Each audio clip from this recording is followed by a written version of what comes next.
महाराष्ट्र माझा, प्रत्येक गावातून आणि प्रत्येक जिल्ह्यातून थेट तुमच्यापर्यंत। काय एकंदरीत जर पाहिलं असेल, मी शिक्षण क्षेत्रामध्ये अनेक वर्ष काम करतोय। दरवर्षी अनेक मराठा आपले जे विद्यार्थी येत असतात त्यांच्या मी शेकडो मुलांचे ऍडमिशन करतो। तर ती एकंदरीत परिस्थिती पाहिली तर नक्कीच आरक्षणाची गरज आहे। कारण छत्रपती शाहू महाराजांनी ती संकल्पना का सुरू केली, कारण सर्वांना जर मुख्य प्रवाहात आणायचं असेल तर आरक्षणाची गरज आहे। आता जर पाहिलं असेल तुम्ही, मी त्याच्यातला अप्रत्यक्षरित्या म्हणतोय, सरकारचं आताचं धोरण आहे त्याच्यातला टाइम काढून घ्यायचा, आरक्षण जाहीर करायचं आणि हेच कुणाला तरी नंतर तिथे पिटिशन दाखल करायला लावणार आहेत। आपल्याला आता असं उद्योग करायचं नाहीये, आपल्याला टिकणारं आरक्षण पाहिजे आणि टिकणारं आरक्षण जर पाहिजे असेल तर त्यासाठी महाराष्ट्र माझा 24 तास घडामोडीमध्ये मी आहे कैलास मामले। आपलं या ठिकाणी स्वागत आहे। आपण आलेलो आहोत कर्जत रायगड येथील टिळक चौक मध्ये मराठा समाजाचं चौथ्या दिवशी सुद्धा साखळी उपोषण सुरू आहे। या साखळी उपोषणस्थळी वंचित बहुजन आघाडीचे कैलास मोरे, धर्मेंद्र मोरे या ठिकाणी पाठिंबा दर्शवण्यासाठी आलेले। जाणून घेऊ आपण त्यांचा कशा प्रकारचा पाठिंबा असणार। महाराष्ट्रात मराठा आंदोलन सुरू आहे। वंचित बहुजन आघाडीचं महाराष्ट्र पातळीवर जर प्रकाश आंबेडकर यांचा ठिकठिकाणी मराठा क्रांती मोर्चासाठी ठिकठिकाणी जाऊन भेटी देऊन पाठिंबा दर्शवत आहे। आपण सुद्धा आज मराठा क्रांती मोर्चाला वंचित बहुजन आघाडीच्या वतीने आपण कैलासजी मोरे, धर्मेंद्र मोरे या ठिकाणी आणि तुमच्या टीम सहित इथे उपोषणाला पाठिंबा दर्शवण्यासाठी आलेलो आहोत। काय सांगा? तुम्ही पाहिलं असेल, डॉक्टर बाबासाहेब आंबेडकर यांनी संविधानामध्ये आरक्षणाची तरतूद ती अंतर्भूत केलेली आहे आणि जेव्हापासून मराठा आरक्षणाची भूमिका सुरू झालेली आहे तेव्हापासून सध्या प्रकाशजी आंबेडकर हे मराठा आंदोलनामध्ये पूर्णपणे सक्रिय आहेत आणि मराठा आरक्षणाला त्यांचा पूर्णपणे पाठिंबा आहे। म्हणजे आपण पाहिलं असेल, कालचं सुद्धा एक पत्र जर पाहिलं तर आपले जे जनांगे पाटील आहेत त्यांनी पाणी बंद केलेलं, परंतु साहेबांनी त्याच्यामध्ये पत्र पाठवून तुम्ही सर्वांनी वाचलं असेल तर तुमची गरज आहे आणि अशा आंदोलनामध्ये तुम्ही पाणी घेतलं पाहिजे। आणि शेवटी त्यांनी सुद्धा तसंच स्टेटमेंट दिलेलं आहे। तर श्रद्धेय प्रकाशजी आंबेडकर यांनी जे पत्र दिलेलं आहे त्यांचा सुद्धा विचार करून मी त्यांचा एक आदर म्हणून मी ते पाणी घेतोय। तर एकंदरीत जर महाराष्ट्रामध्ये जर पाहिलं तर वंचित बहुजन आघाडी आणि सध्या प्रकाशजी आंबेडकर यांचा पूर्णपणे मराठा आरक्षणाला पाठिंबा आहे। आपण जर पाहिलं असेल 1981 पासून हे मराठा आरक्षणाचं जे प्रकरण हे सुरू आहे, परंतु त्याच्यामध्ये फक्त राजकारण झालेलं आहे। आतापर्यंत कुठल्याही प्रकारचा जी वास्तविक भूमिका जी व्हायला पाहिजे ती झालेली नाही। आपण जर पाहिलं असेल 2018 मध्ये जे काही आरक्षण जाहीर झालेलं त्या आरक्षणाची जर एकंदरीत बघितलं तेव्हा सुद्धा राजकारणच झालेलं आहे। कारण 2018 मध्ये जो पूर्वी राज्य मागासवर्गीय आयोगाकडे जो अधिकार होता तो 102व्या घटना दुरुस्तीनंतर तो अधिकार काढून घेतला सेंट्रलनी।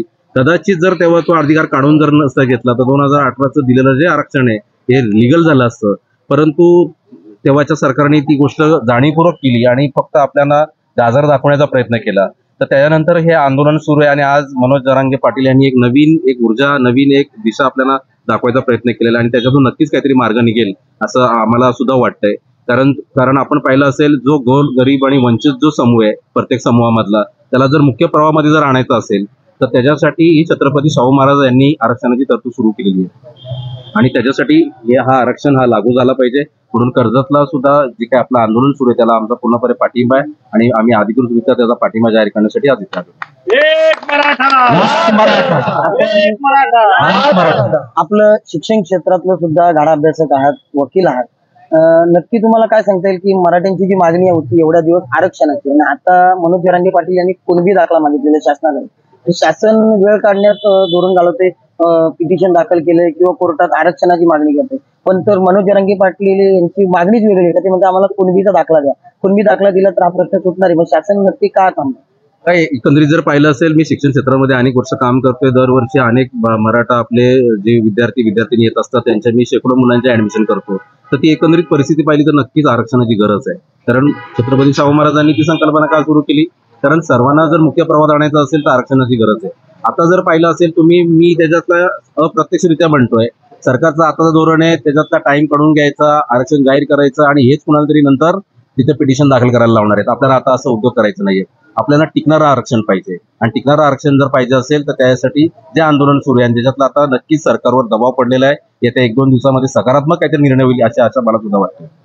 कुणबी दाखले जर का सगळ्या समाजांना दिले तर हा प्रश्न सुटणार आहे। म्हणजे जे समाजातील इतर घटक जे वंचित आहेत, म्हणजे ज्यांना खरोखर आरक्षणाची गरज आहे, शालेय शिक्षणापासून वंचित आहेत, नोकरीपासून वंचित आहे, हा प्रश्न सुटणार आहे। मग कुणबी दाखले शासन का देत नाही? कुणबी दाखल्यांचा हे करत असताना आता त्याच्यातला राज्य मागासवर्गीय आयोगाचा जो काही तांत्रिक प्रश्न भविष्यात उभा राहणार आहे त्या मुद्द्यावर सुद्धा सरकार विचार करते असं मला वाटतंय। आणि मला वाटतं आपण सुद्धा त्याचा विचार करावा. कारण कुणबी आपण जर पाहिलं असेल तर मुरबाड आणि विदर्भातल्या काही पट्ट्या आणि मराठवाड्यामध्ये हे कुणबी दाखले दिले जातात किंवा त्यांच्यात अशा प्रकारच्या नोंदी आहेत. तर ह्या दिल्यानंतर जो ओबीसीचा एक नवीन प्रश्न उपस्थित होणार आहे तो सुद्धा याच्यातला महत्वाचा भाग आहे.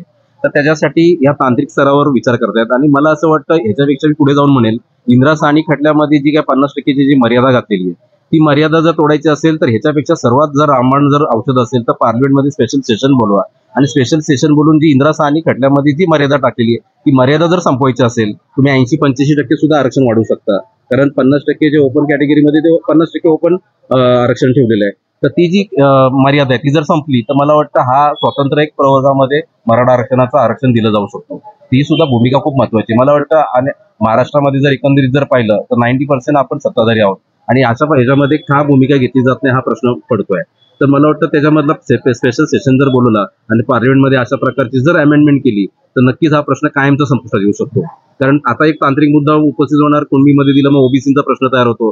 हे प्रश्न जर संपवायचे असेल तर इंदिरा साहनी खटल्याची जी लॉकिंग मर्यादा आहे ती संपुष्टात आणायची असेल तो एक महत्वाचा त्याच्यातला एक पर्याय आहे. इथे जे मराठा बांधव आहेत बहुसंख्य त्यांचे सोयरीक त्यांच्या महिला घरातल्या या मुरबाड मधल्या ओबीसी प्रवर्गातल्या कुणबी आहेत ते त्यांची सोयरीक आहे तशा पद्धतीची 92 पर्यंत आरक्षण 34% होतं. त्यानंतर जे 16% दिलं गेलं म्हणजे 50% पर्यंत जे आरक्षण दिलं ते नंतर छोट्या GR ने दिलं गेलं. मग त्यावेळी कुठली जनगणना झाली नाही किंवा अशी अडवणूक झाली नाही. तुम्ही मला वाटतं ह्याच्यामध्ये डॉक्टर बाबासाहेब आंबेडकर आणि डॉक्टर पंजाबराव देशमुख यांच्या भेटीचा जर तो एक किस्सा जर वाचला तर त्याच्यातल्या ह्या प्रश्नाचं उत्तर नक्कीच भेटेल. कारण डॉक्टर पंजाबराव देशमुख जेव्हा मराठ्यांच्या आरक्षणासाठी तिथे गेलेले तर डॉक्टर बाबासाहेब आंबेडकर तेव्हा सांगितलेलं का महाराष्ट्रातल्या मराठ्यांनी जर कुणबी हा अशा प्रकारची जर नोंद केली तर त्यांची नोंद त्याच्यामध्ये ओबीसी म्हणून आणि ते आरक्षण दिलं जाईल. तर ते मुरबाडमध्ये आणि मराठवाड्यामध्ये आणि विदर्भामध्ये काही पट्ट्यामध्ये झालेले आहे. कारण तेव्हाचे काही जे प्रस्तावित मराठे होते आपले तर त्यांनी ही गोष्ट नाकारलेली की आम्हाला कुठल्याही प्रकारचा मागासवर्गीय असा आम्हाला दर्जा नको आहे. परंतु आज परिस्थिती बदललेली आहे आणि ती आज ती गरज आहे. कारण आपल्याला मुख्य प्रवाहामध्ये जर यायचं असेल तर ते आरक्षण असलं पाहिजे आणि म्हणून हा तांत्रिक प्रश्न तयार होतोय. म्हणजे बघा मुरबाड मधला पण ती व्यक्ती मराठाच्या आणि कर्जत मधला आहे पण तो कुणबी मधला तो ओबीसी मध्ये गेलेला आहे आणि इथला जो मराठा हा ओपन मध्ये राहिलेला आहे. तर त्यासाठी डॉक्टर पंजाबराव देशमुख आणि डॉक्टर बाबासाहेब आंबेडकर यांच्या भेटी आणि संवाद जर वाचला तर याच्यावर खूप चांगला त्यांनी खुलासा केलेला आहे. त्यावेळी जे मराठा बांधव होते त्यासारखे बांधव आज सुद्धा खंडोजी खोपडे म्हणून मराठा बांधवांनी इथे उल्लेख केला त्यांचा नारायण राणेंचा तर आम्हाला आरक्षण नको कुणबी म्हणून ते आज सुद्धा आहेत तर त्यांना गरज पण नाही आणि ते नाकारतायत. त्यावेळी कदाचित हा जो वंचित समाज होता तो त्यावेळी बोलला नसेल पण आज तो बोलतोय आणि हे जे 20% आहेत ज्यांना गरज नाहीये तेच फक्त बोलतात. आज मेजॉरिटी लोकांच्या भावनेचा विचार करावा असं माझं मत आहे. कोण काय बोलतोय याच्यापेक्षा जर मोठ्या संख्येने ज्या लोकांची मानसिकता आणि विचार तयार झाले त्यांचा विचार आपण केला पाहिजे. ठीक आहे. ते होते कैलासजी मोरे त्यांच्यासोबत आलेले धर्मेंद्रजी मोरे वंचित बहुजन आघाडी कर्जतचे. आपण जाणून घेऊया त्यांच्याकडून मराठा आरक्षणाचा पाठिंबा कशा प्रकारे नक्की आपला पाठिंबा असतो. जसं महाराष्ट्रात आपण सर्वीकडे ज्या जसा मराठा बांधव आपला उपोषणाला बसला की कुठल्या प्रकारचे जे आंदोलन करतोय जसं आमच्या सध्या साहेबांनी सांगितलेलं आहे का जी मराठी भूमिका प्रत्येक तालुक्या ठिकाणी किंवा जिल्हा ठिकाणी जे आंदोलन होईल त्या आंदोलनामध्ये आपल्या पक्षाचा पाठिंबा त्या पद्धतीने आपण करायचं आहे असं त्याला सांगितलं. हे होते वंचित बहुजन आघाडीचे पदाधिकारी. आपण आलेलो आहोत मराठा आरक्षण कर्जत रायगड.